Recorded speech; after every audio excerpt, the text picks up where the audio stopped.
Alright, chapter 13 with a burping cat. If you throw up off my bed. The planting of the tree. Well done, said Aslan, in a voice that made the earth shake. Then Diggory knew that all the Narnians had heard those words, and that the story of them would be handed down from father to son in that new world for hundreds of years, and perhaps forever. But he was in no danger of feeling conceited, for he didn't think about it at all. Now that he was face to face with Aslan, this time he found he could look straight into the lion's eyes. He had forgotten his troubles and felt absolutely content. Well done, son of Adam, said the lion again. For this fruit you have hungered and thirsted and wept. No hand but yours shall sow the seed of the tree that is to be the protection of Narnia. Throw the apple toward the river bank where the ground is soft. Diggory did as he was told, for everyone had grown so quiet that you could hear the soft thump where it fell into the mud. It is well thrown, said Aslan. Let us now proceed to the coronation of King Frank and of Narnia and Helen his queen. The children now noticed these two for the first time. They were dressed in strange and beautiful clothes, and from their shoulders rich robes flowed out behind them, to where 4 dwarves held up the king's train and 4 river nymphs held the queen's. Their heads were bare, but Helena had let her hair down, and it made a great improvement in her appearance. But it was neither her hair nor clothes that made them look so different from their old selves. Their faces had new expression, especially the king's. All the sharpness and the cunning and the quarrelsomeness which he had picked up as a London cabby seemed to have been washed away. And the courage and kindness which he had always had were easier to see. Perhaps it was the air of the young world that had done it, or talking with Aslan, or both. Upon my word, whispered Fledge to Polly, my old master's been changed nearly as much as I have. Why, he's a real master now. Yes, but don't buzz in my ear like that, said Polly. It tickles so. Now, said Aslan, some of you undo that tangle that you have made with those trees, and let us see what we shall find there. Diggory now saw that where 4 trees grew close together, their branches had all been laced together or tied together, with switches so as to make a sort of cage. The 2 elephants with their trunks and a few dwarves with their axes soon got it all undone. There were 3 things inside. One was a younger tree that seemed to be made of gold, and the second was a young tree that seemed to be made of silver. But the third tree was a miserable object, in muddy clothes, sitting hunched up between them. Gosh, whispered Diggory, Uncle Andrew! To explain all this, we must go back a bit. The beasts, you remember, had tried planting and watering him.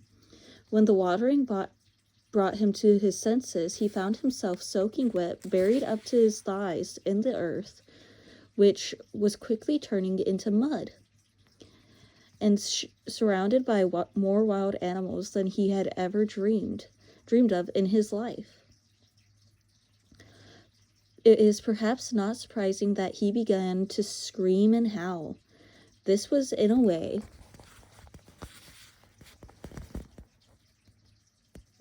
a good thing, for it at last persuaded everyone, even the warthog, that he was alive. So they dug him up again, His trousers were really in a shocking state by now. As soon as his legs were freed, he tried to bolt, but one swift curl of the elephant's trunk round his waist soon put an end to that. Everyone now thought he must be safely kept somewhere till Aslan had time to come and see him, and say what should be done about him. So they made a sort of cage or coop all around him. They then offered him everything they could think of to eat. And I'm guessing that's the cage with Uncle Andrew inside. Yeah, right there. Because there's the legs, there's the arm, there's Uncle Andrew. There's the bird trying to feed him. There's the squirrels trying to offer him stuff. Oh.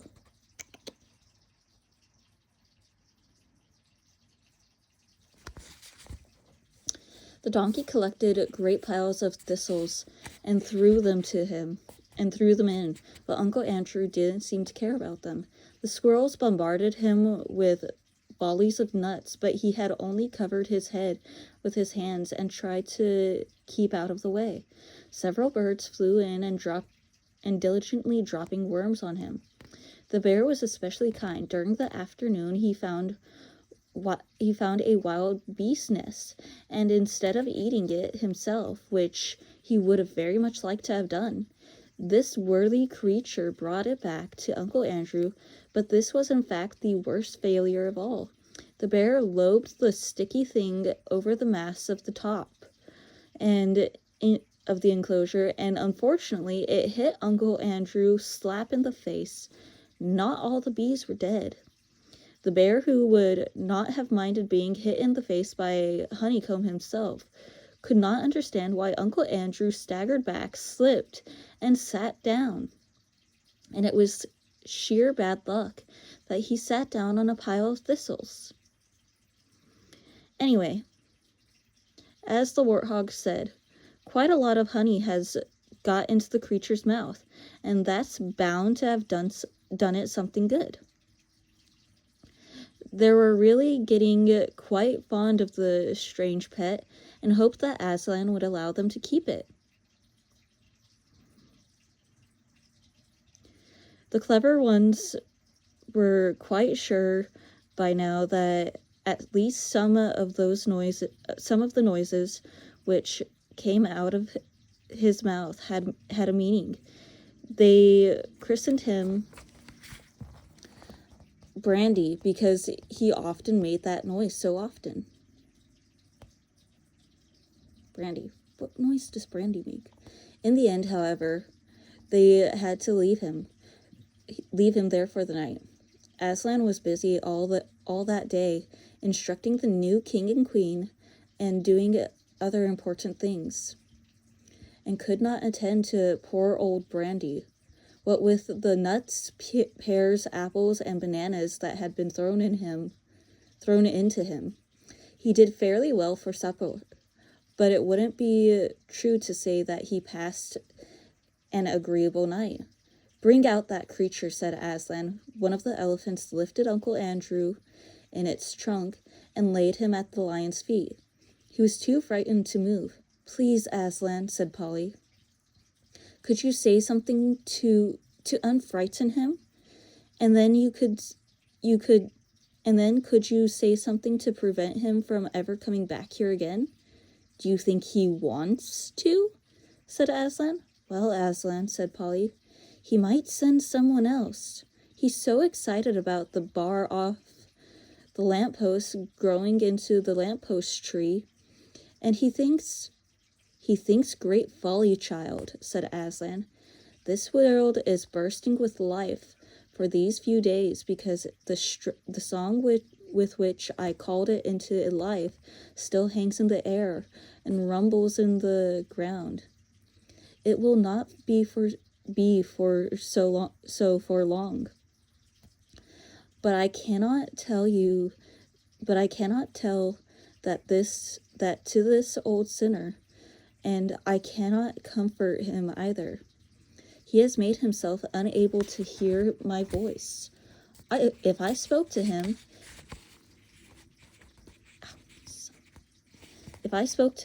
he would only hear growlings and roarings.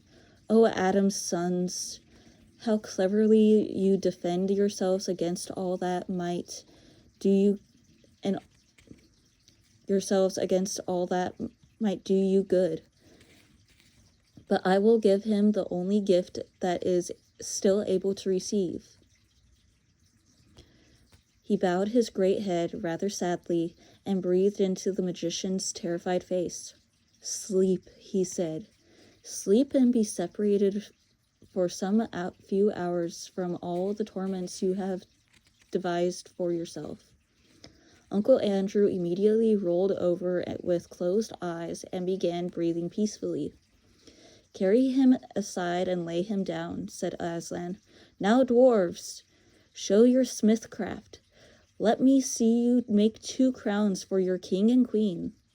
More dwarves than you could dream of rush forward to the golden tree." They had all its leaves stripped off and some of its branches torn off too. But before you could say Jack Robinson. Also, that's the image.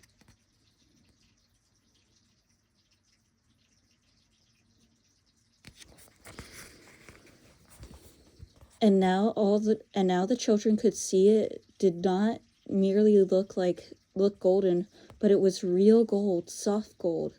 It had, of course, sprung up from the half-sovereigns which had fallen out of Uncle Andrew's pocket when he was turned upside down. Just as silver had grown up from the half-crowns, from nowhere, as it seems, piles of dry brushwood for fuel, a little anvil, hammers, tongs, and bellows were produced. Next moment, how those dwarves loved their work. The fire was blazing, the bellows were roaring, the gold was melting, the hammers were clinking. 2 moles, whom Aslan had set to dig, which was what they liked best, earlier in the day, poured out a pile of precious stones at the dwarf's feet. Under the clever fingers of the little smiths, 2 crowns took shape, not ugly heavy things like modern European crowns, but light, delicate, beautifully shaped circles that you could really wear and look nicer by wearing. The king's was set with rubies and the queen's with emeralds. When the crowns had been cooled in the river, Aslan made Frank and Helen kneel before him, and he placed the crowns on their heads. Then he said, "Rise up, King and Queen of Narnia, father and mother of many kings that shall be in Narnia and the Isle of Archenland. Be just and merciful and brave. The blessing is upon you." This is the image. Poor Uncle Andrew. He tried so hard.